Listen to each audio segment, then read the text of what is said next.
एक आत्मा ही, एक ब्रह्म ही सत्य है और बाकी सब भ्रम है। अब भ्रम की बात जो है वो इस प्रकार है कि अभी जो आप इस चीज को जान रहे हैं, समझ लीजिए आप कर जान रहे हैं कि ये इंसान बहुत अच्छा, हो सकता है कि आपको भ्रम हो। इसको सोच रहे हैं कि ये बड़े अच्छे गुरु महाराज जी हैं, हो सकता है कि ये कोई भ्रम हो। कोई भी चीज आप पूरे 100% नहीं कह सकते कि ये चीज बिल्कुल सही है।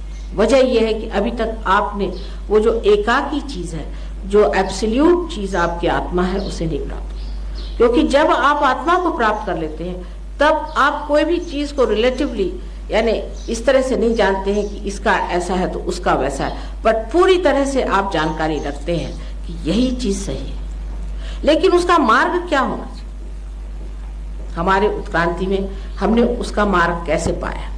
जैसे कि एक जानवर है, उससे आप कहिए किसी गंदी गले से चले जाओ तो चला जाएगा, उसको कोई ये प्रश्न नहीं खड़ा होगा कि इसमें बदबू आ रही, इसमें गंदगी है, कुछ है, वो अपना सीधे सीधे चला जाएगा। पर एक इंसान से गई है तो वो नहीं जा सकता। वजह यह है कि आपकी जो संज्ञा है, आपकी जो सेंट्रल नर्वस सिस्टम है, उस पर आप महसूस करते हैं कि यह गंदगी, यह आपने अपनी उत्क्रांति में पाई हुई चीज है। जो चीज आपने पाई है वो आपने सेंट्रल नर्वस सिस्टम में पाई है, और इसी प्रकार आत्मा को भी आपको सेंट्रल नर्वस सिस्टम में पाना चाहिए।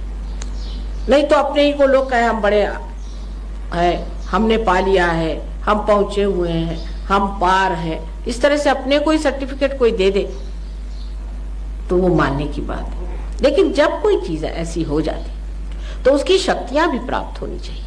माने ये कि अगर कोई कहे कि मैं गवर्नर हूं तो उसके पास अपनी शक्ति होती है गवर्नरशिप की। इसी प्रकार जब अपनी आत्मा को आप प्राप्त होते हैं तो उस आत्मा की शक्ति को आप प्राप्त होते हैं। अगर उस शक्ति को आप अपने सेंट्रल नर्वस सिस्टम, फिर मैं कहूं अगर प्राप्त नहीं कर सकते, सिर्फ दिमागी जमा खर्च है, तो वो शक्ति नहीं।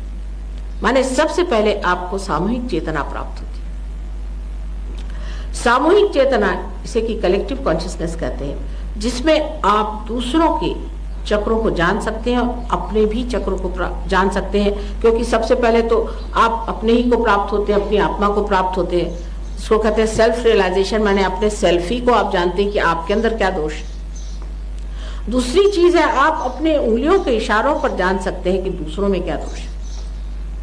यही सामूहिक चेतना का अपने सेंट्रल नर्वस सिस्टम पे जागरूक होना, अपने मज्जा तंतुओं पे जागरूक होना ही आत्म साक्षात्कार है। जबानी जमा खर्च नहीं है, तर्क वितर्क नहीं है, शब्द जाल नहीं है, किसी का कुछ कह देना कि तुम